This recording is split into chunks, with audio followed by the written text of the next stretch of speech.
Assalamualaikum warahmatullahi wabarakatuh. Kan suka ada yang ngomong gini, ke Allah mah gak usah banyak minta, gak enak, mending beribadah aja. Emangnya Allah tuh akan berat kalau kita minta? Kan enggak. Justru meminta kepada Allah itu ibadah. Jadi makin banyak berdoa tuh makin banyak pahala. Karena berdoa dalam agama kita itu bagian dari ibadah. Cuman namanya bukan ibadah muqayyad. Ibadah muqayyad itu kayak sholat 5 waktu, udah jelas waktunya, jelas cara-caranya. Ibadah mutlak. Arti mutlak itu lebih bebas. Kapan aja yang dibaca bisa apa aja, bahkan kadang-kadang agak-agak capruk dikit dalam berdoa mah gak masalah ya. Kenapa dia capruk? Karena gak hafal bahasa Arabnya. Akhirnya yang didoain sebisanya dia aja, gak apa-apa semampunya. Jadi berdoa kepada Allah itu ibadah dan Allah senang banget dimintai. Sampai Allah tuh ngerasa malu kalau ada yang meminta terus kita Allah gak mengabulkan, Allah malu tuh. Allah punya malu, justru Allah maha pemalu. Banyak hadis-hadis Allah pemalu kan? Di antaranya kayak hadis Nabi pas Utsman datang ke rumah Nabi dalam keadaan Nabi sakit. Pas Abu Bakar datang, Nabi gak pakai baju atau pakai baju tapi gak terlalu rapi gitu, biarin aja. Umar biarin aja. Begitu Utsman yang bilang salam, Nabi langsung rapi-rapi. Udah semuanya rapi baru Utsman dibukain pintu. Ditanya kok gitu-gitu amat sama Utsman? Dah kita mah gak gitu. Kata Nabi, jangankan saya, Allah aja malu kepada Utsman. Terus Allah juga malu dalam hadis Nabi, sesungguhnya Allah malu kalau ada hambanya mengangkat kedua tangannya. Ini juga dalil bahwa berdoa boleh mengangkat tangan. Jadi gak perlu diperdebatkan lah. Gak angkat tangan boleh, menelunjuk juga boleh. Nelunjuk jangan pakai analogi culture manusia. Kalau culture manusia gini tuh merintah kan ya. Tapi kalau culture agama ini bukan merintah. Cuma Allah doang yang saya berharap gitu maksudnya. Doa kok gitu sih kayak merintah Allah. Enggak, ini mah pakai perasaan kita. Kalau pakai perasaan agama mah enggak gitu. Kan Nabi kadang berdoa gini. Kadang berdoa emang enggak pakai ngangkat tangan. Kapan tuh? Kayak pas naik kendaraan. Kan enggak mungkin di atas onta gini kan. Agak-agak gimana gitu. Atau pas mau makan. Tapi pas mau makan bismillahirrahmanirrahim. Walaupun boleh ditambah Allahumma lakasumtu misalnya. Ya, atau Allahumma barik lana. Asal enggak bismillahirrahmanirrahim amutu ahya. Kan enggak harus gini, boleh juga gini, boleh enggak sama sekali. Kadang Nabi juga berdoa dengan mengangkat tangan. Buktinya sesungguhnya Allah malu kalau ada hambanya mengangkat kedua tangannya lalu Allah tidak mengabulkan permintaannya, kan Allah malu nih. Bisa juga Nabi ngangkat tangannya enggak gini, tapi gini. Kapan? Pas perang Badar. Kalau kita pas besok mau ngelamar. Jadi perang badarnya kita nih, jomblo nih. Lamaran, itulah perang badarnya kita. Apalagi menghadapi calon mertua yang berkumis tebal teh kan. Itu berarti menghadapi musuh yang lebih kuat daripada kita kan ya. Butuh mukjizat lah itu mah. Sehingga doanya malamnya kayak gini. Pas sudah diterima gini lagi. Itulah kita. Artinya teman-teman jangan ngelihat Allah seperti kita ngelihat makhluk. Tapi pasti Allah lebih baik daripada makhluknya, pasti. Bahkan gak bisa dibandingin. Kalau ada ayat-ayat kayak analogi itu bukan perbandingan. Lebih kepada analogi supaya kita bisa berpikir. Dan memang Islam itu mengajarkan kita dan melatih kita berpikir. Afala ta'qilun, afala la'allakum tadhakkarun, tatafakkarun. Dan berpikirlah. Am hasibatum, falyanzuru. Semuanya tentang berpikir. Jadi kalau ada istilah udahlah gak usah dipikir-pikirin, udah taat aja. Taat tapi berpikir. Jangan taat gak berpikir. Karena agama ini agama milik orang-orang yang cerdas. Dibawa oleh orang yang paling cerdas di muka bumi. Dan kecerdasan itu di sini. Tapi kecerdasan doang gak cukup. Harus dipadukan dengan keimanan. Baru namanya Rabbaniyah. Nabi itu cerdas banget loh. Saking cerdasnya Nabi, turun ayat 1 juz kehafal sama Nabi. Jibril datang. Muhammad, dengarkan, didengarin sama Nabi. Al-An'am kan? 1 juz lebih sedikit, 11 lembar kan 1 juz 10 lembar. Nabi dengerin, Jibril baca, udah selesai Jibril baca, Jibril naik ke langit, Nabi udah hafal. Nabi kasih tahu ke sahabat, udah turun ayat kepada saya yang lebih baik, yang lebih saya cintai daripada langit dan bumi, yaitu yang dibuka dengan Alhamdulillah. Sahabat Ibnu Mas'ud bilang, saya udah hafal ya Rasulullah. Ini lagi sifat tawadunya Rasul. Rasul gak bilang, emang lo doang, gue juga gitu. Enggak.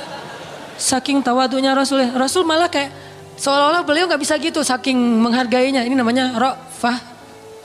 Kalau kita kan suka ngeremehin orang. Kalau Nabi nggak ngeremehin orang walaupun beliau pasti di atas rata-rata. Oh gitu Abdullah, coba-coba gitu. Kayak beliau tuh nggak bisa kayak gitu. Abdullah pede kan? Wah bisa. Tapi Abdullah tahu lah Nabi pasti hafal karena Nabi nggak bisa baca. Kalau Abdullah mengulang hafalan itu dari Nabi mendengar, gimana kalau Nabi nggak hafal? Kan Nabi membacakan dulu di antara para sahabat. Nggak ada satu huruf pun yang salah yang dibacakan Nabi. Padahal cuma sekali dengar nih. Berarti Nabi itu orang cerdas.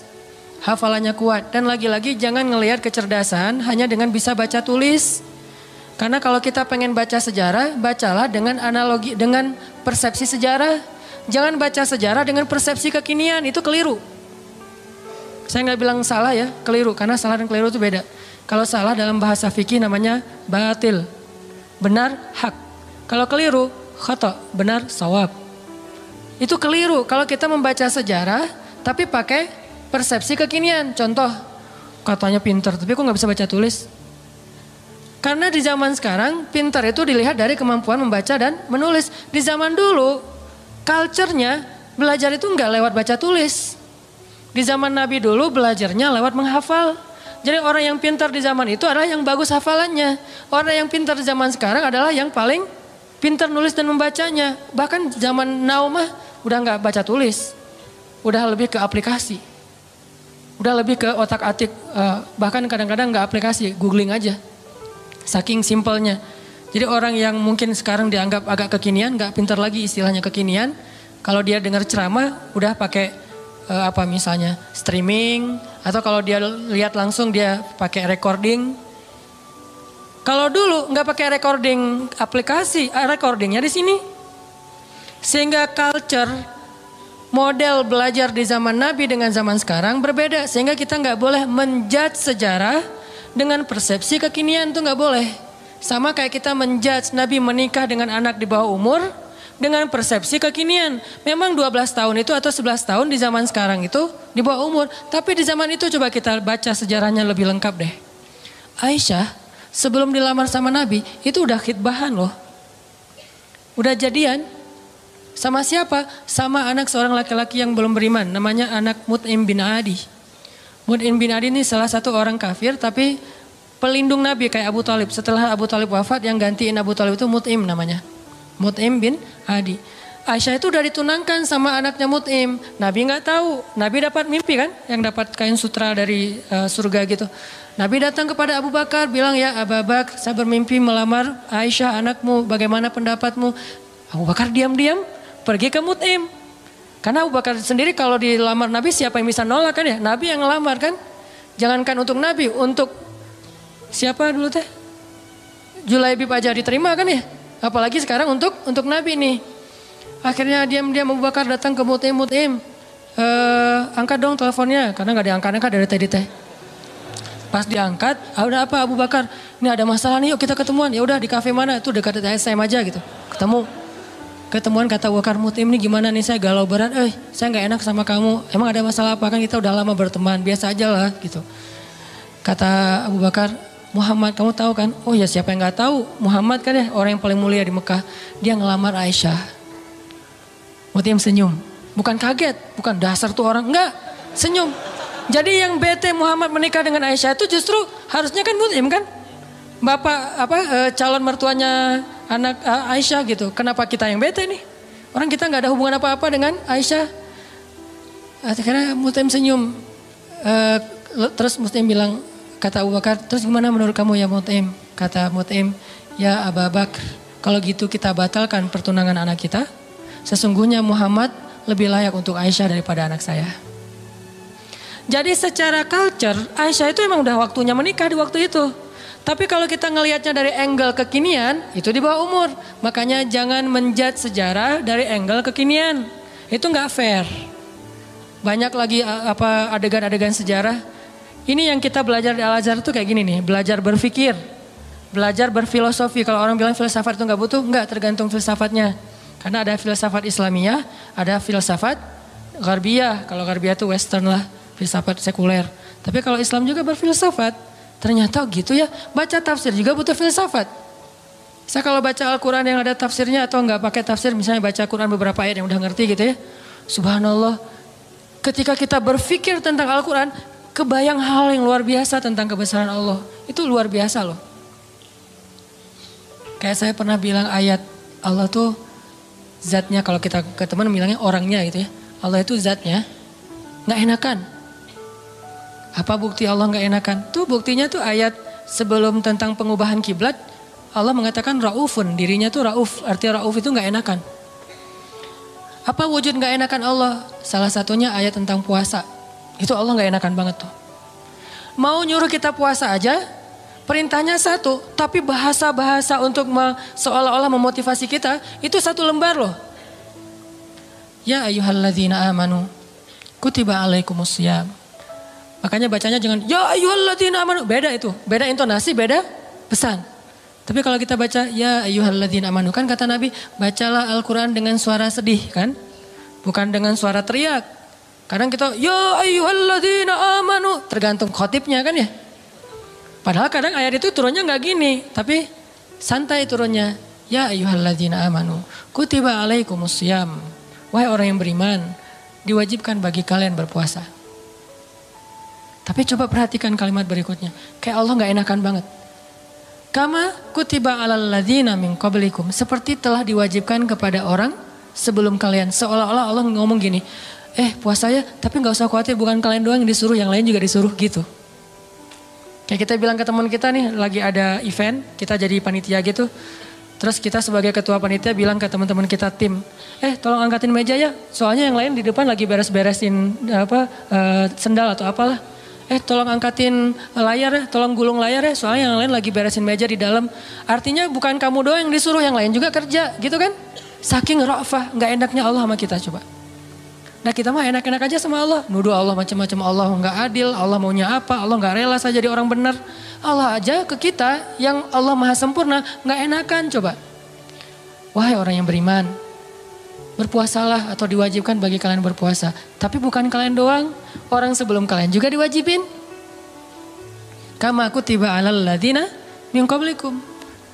Ini untuk kalian bukan untuk saya. La'allakum tattaqun, supaya kalian bisa jaga diri. Kan takwa itu menjaga, wiqayah. Bisa jaga diri, maksud jaga diri apa Ustadz?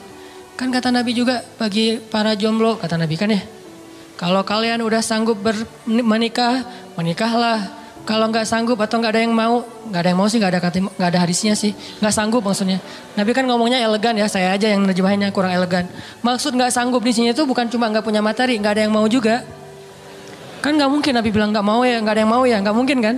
Kalau kalian nggak sanggup dalam kurung, versi saya nih, nggak punya uang atau nggak punya calon atau ada calon banyak tapi nggak ada yang mau, misalnya tutup kurung, gitu kan? Kalau kalian nggak sanggup, puasalah. Karena itu bisa menjaga diri kalian. Udah Ustadz puasa makin pengen nikah. Saya banget tuh. Dulu. Alhamdulillah udah enggak lah. Cukup ya. Oke lanjut. Supaya kalian bisa jaga diri.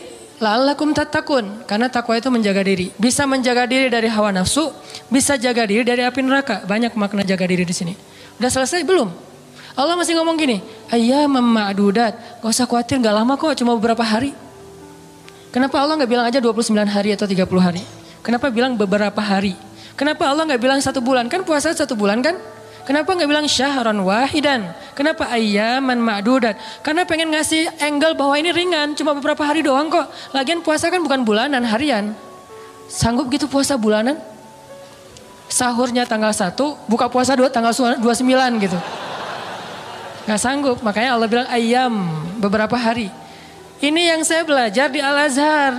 Jadi saya merasa bersyukur, bukan ngelebih-lebihin ya. Pasti kampus-kampus yang lain juga keren-keren. Cuma karena saya gak ngerasain, saya taunya Al-Azhar. Di Al-Azhar itu kita belajar detail banget. Kenapa saya bilang ada S2, S3 cuma 1 huruf Al-Quran jadi dapat tesis, disertasi. Karena yang dipelajari itu detail. Ngapain gitu-gitu amat sih, udah tahan aja. Enggak, kalau yang mutaat aja enggak usah berpikir. Tapi berpikir supaya kita bisa menjadikan agama ini sebagai rahmat, sebagai solusi buat kehidupan kita. Ini bedanya belajar Al-Azhar dengan di beberapa tempat ya. Kalau di beberapa tempat belajar fikih itu lebih kepada produknya. Produk fikih. Halal, haram, boleh enggak boleh, itu kan produk fikih kan. Kalau di Al-Azhar bukan belajar produk, belajar cara memproduksi. Mesinnya dipelajari. Sehingga ketika ada masalah baru, mesin ini tinggal diulik dikit, produksi yang lagi yang baru. Kayak tadi misalnya bikin apa gitu, ternyata udah berubah zamannya, udah seleranya udah nggak kayak gitu lagi, akhirnya digantilah, bikin lagi yang baru. Tetap mesinnya sama, cuman dia bisa beradaptasi dengan kebutuhan pasar. Itu bedanya di Al-Azhar. Kita belajar mesin fikih. Bagaimana memproduksi fatwa kalau di bidang fikih. Kalau di tafsir, bagaimana mengambil ayat terus jadi kesimpulan berfikir. Jadi berfikir dengan Al-Quran, bukan berfikir dengan menurut saya, enggak. Pola fikir kita tuh dibangun di Al-Azhar. Sehingga pas kita dengerin dosen ngomong, benar-benar tuh calangapan bener tuh. Karena ilmu dosen-dosen di sana tuh luar biasa. Kalau ngomong tuh kayak seolah-olah dia udah kuasai seluruh Al-Quran. Jadi Al-Quran itu diambil tuh sepotong-sepotong dikumpulin, jadilah satu menu makanan. Tuh gitu di Al-Azhar teh. Intinya yang saya pengen sampaikan kepada teman-teman, jangan ngelihat Allah kayak ngelihat makhluk. Karena nanti jadi salah paham. Jangan banyak mintalah, gak enak sama Allah. Justru Allah itu gak enak kalau gak diminta. Allah senang banget kalau kita minta. Dan Nabi yang paling banyak meminta ke Allah namanya Ibrahim. Sehingga disebut Inna Ibrahim la'awwahun halim. Apa arti awwah? Bukan awwah ya. Awwah artinya da'a, suka berdoa. Dan di Al-Quran itu Nabi yang paling banyak kalimat doanya kan Ibrahim kan. Dikit-dikit ya Rabbi, ya Ilahi, ya Allah. Selain Musa. Awwahun da'a, suka berdoa.